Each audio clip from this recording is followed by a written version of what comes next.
Perkenalkan, nama saya Nadia Walanda dari kelas Agroteknologi B Fakultas Pertanian Universitas Tanjung Pura Pontianak, di mana pada kali ini saya akan menjelaskan tentang tahapan-tahapan yang dilakukan petani dalam proses budidaya tanaman padi.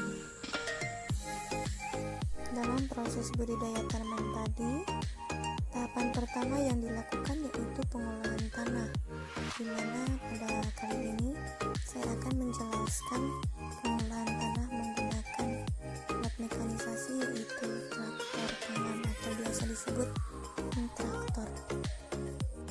Adapun bagian-bagian traktor yang digunakan dalam proses pengolahan tanah yaitu yang pertama bajak singkal.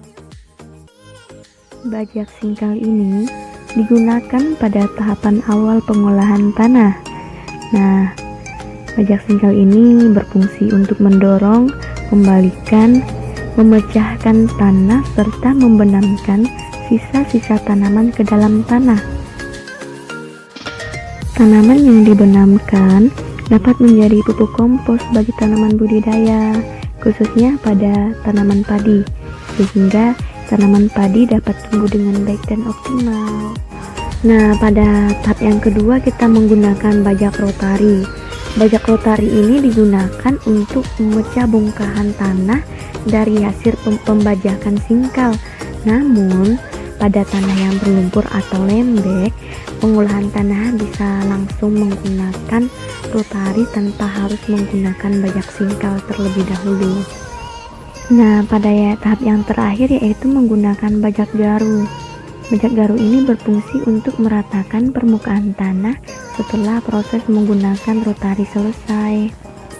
Nah, selain itu kita juga di sini menggunakan cangkul, di mana cangkul ini berfungsi untuk memperbaiki pemasang Berikutnya yaitu proses penanaman.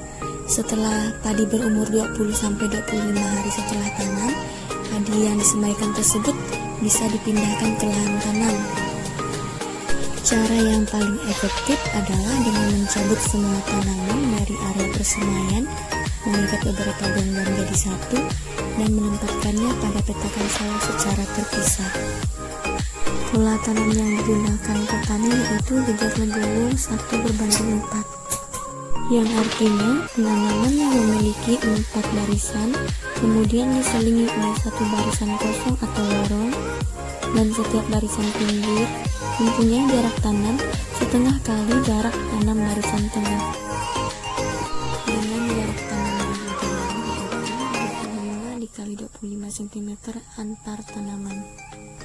Penanaman ini menggunakan alat tugal, yaitu dengan membuat lubang tanam, kemudian beberapa batang padi dimasukkan pada lubang tanam tersebut. Pada tahap berikutnya kita melakukan pengendalian gulma menggunakan herbisida.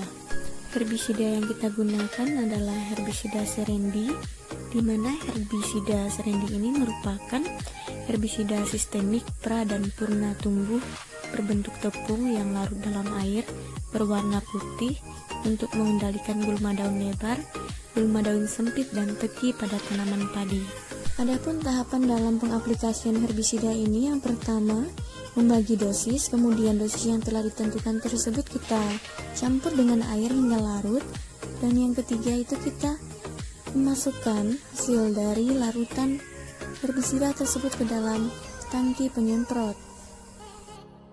Nah, herbisida tersebut sudah siap untuk digunakan dalam mengendalikan gulma yang terdapat pada tanaman padi. Cara mengaplikasikan herbisida ini yaitu dengan menyemprotkan herbisida pada tanaman padi yang ditumbuhi gulma.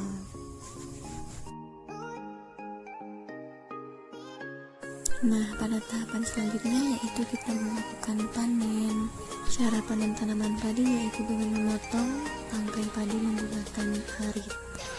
Setelah dipotong, kemudian padi tersebut dipisahkan antara gabah dengan jeraminya menggunakan mesin perontok. Setelah dilakukan perontokan atau pemisahan antara jerami dan gabah, kemudian padi tersebut dijemur di bawah sinar matahari. Selanjutnya kita melakukan penggilingan. Proses ini merupakan sebuah mesin yang bekerja untuk mengolah padi menjadi buluran beras. Kemudian, setelah penggilingan selesai, beras tersebut siap untuk dikonsumsi ataupun dijadikan olahan tangan lainnya. Baiklah, sekian yang dapat saya sampaikan mengenai proses budidaya tanaman padi menggunakan mekanisasi maupun dengan cara tradisional.